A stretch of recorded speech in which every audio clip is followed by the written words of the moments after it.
మీరు ఎవరెంత జాకీలు పెట్టి లేవట్టినా భారతీయ జనతా పార్టీ పని అయిపోయింది ఈ దేశంలో క్లోజు. 2030 తర్వాత దాని ఆఫీసులను ఈ మఠాలకు ఇచ్చేయకపోతే నన్ను అడుగు. మఠాలు కైవసం చేసుకుంటాయి. ఎవడో వద్దు ఇంకా పాకిస్తానోడో ఈడో ఆడో ఎవడొద్దు. వీళ్ళే ఇంకా నేను ఒక ఏ పార్టీ అయినదో చూసినా వీళ్ళు లేస్తే హిందూ ముస్లిం అని చెప్పి వీళ్ళు పంచాయతీ పెడతా ఉంటారు కదా. ఆయన ఒక మాట చెప్పి నేను చెప్పి బహిరంగ సభలు, అరే మీరు భారతీయ జనతా పార్టీ నాయకులు, మీకు హిందూకు సంబంధమే లేదు, మీరు వేరు మా హిందుత్వం వేరు అని చెప్పుకుంటూ ఆయన ఏమన్నాడంటే, నీకు నిజంగా ముసల్మాన్ మీద కోపం ఉంటే ముస్లిం దేశాల నుంచి వచ్చే గ్యాస్ సిలిండర్ మీద వండితే మేము తినమని మీరు అడుగురు రాబోయ్ అంటాడు. ముస్లిం దేశాల నుంచి వచ్చే ఆయిల్ ను మా కార్లలో పోసుకోము అని చెప్పి మీరు చెప్పుర్రా ఒక మాట మీ దమ్ముంటే అని చెప్పి చెప్తాను. దానికి ఏం సమాధానం?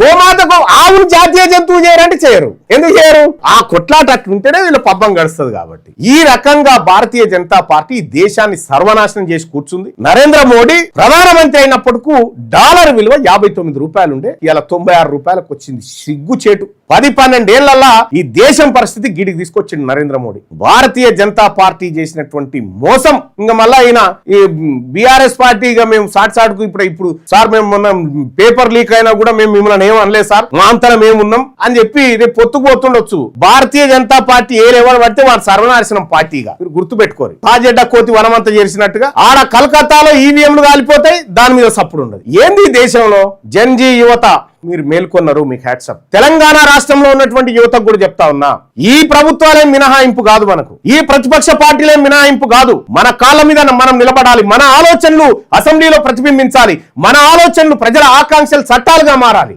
అప్పుడు మాత్రమే మన బతుకులు మారుతాయి. అందుకోసమే ఏం దోపిడీ ఆగిపోయిందే, తెలంగాణ రాష్ట్రం వస్తే మన నిధులు మనకు కాళేశ్వరం ప్రాజెక్టు 1,47,000 కోట్ల రూపాయల ప్రాజెక్టుతోని ఎన్ని ఎకరాల భూమి బారింది దొరికేనా? 48,000 ఎకరాలయా? 48,000 ఎకరాలు. ఈ సత్యం ఈయన చెప్పడు, ఆయన చెప్పడు. కాళేశ్వరం తోటి తెలంగాణ రాష్ట్రంలో కేసీఆర్ చేపట్టిన ప్రాజెక్టులతో బాగుపడ్డది ఎవరు? మెగా కృష్ణారెడ్డి బాగుపడలేదా? ఈ కాంట్రాక్టర్లు అందరూ బాగుపడలేదా? 1000 కోట్లకు వచ్చే పంపులను 7,000 కోట్లకు తీసుకురాలేదా బిహెచ్ఎల్ దగ్గర నుంచి? ఇదంతా దోపిడి ముఠ.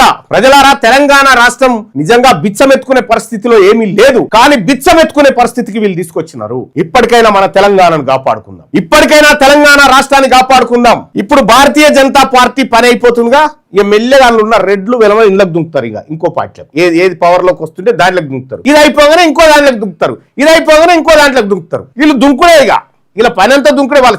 నేను అందుకోసమే ఒకరు ఈ లీడర్లు ఎట్లా పార్టీలు మారుతారు అనేది కూడా ఇంకా మన వర్గాల వాళ్ళు ఆలోచిస్తా ఉంటారు. అయ్యో మేము ఇన్నేళ్ల నుంచి ఇన్నే ఉంటిమి, అన్నేళ్ల నుంచి ఇన్నే ఉంటిమి, మా పరిస్థితి ఏందో అని చెప్పి బాధపడతా ఉంటారు. మీరు ఏం బాధపడాల్సిన పని లేదు. ఆడెవడు శుద్ధపూసలేడు, ఆ పార్టీలల్లో ఎవడేం పత్తిత్తులేడు. మొత్తం పార్టీలు మారిన వాళ్ళే తెలంగాణ రాజ్యాధికార పార్టీ .in లో ఇది నేను పెట్టడం జరిగింది. ఎవడెవడు ఎన్ని పార్టీలు మారిండు, ఎన్ని పార్టీలు మారి మళ్ళా ఇళ్ళకి వచ్చి నేను సీనియర్ కాంగ్రెస్ నాయకుడిని ఉంటాడు ఆయన మొన్ననే వచ్చి ఆ పార్టీలకి వీళ్ళకైనా అడ్డుపోయి ఆయన అంటాడు